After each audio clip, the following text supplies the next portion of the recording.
There is nothing wrong with tarpaulins, urging Davao City Mayor Sara Duterte to run for president in 2022. Even if the tarps have been sprouting in different areas of the country, Comelec Commissioner Rowena Guanzon says no election law has been violated.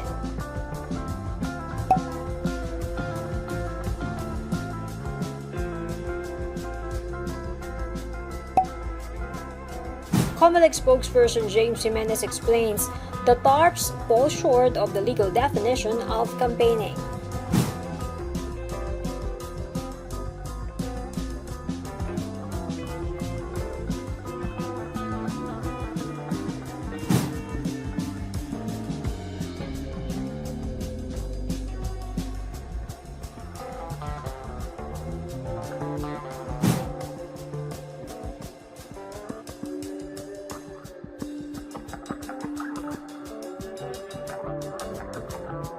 The campaign period for the 2022 elections starts on February 8 and ends on May 7, 2022.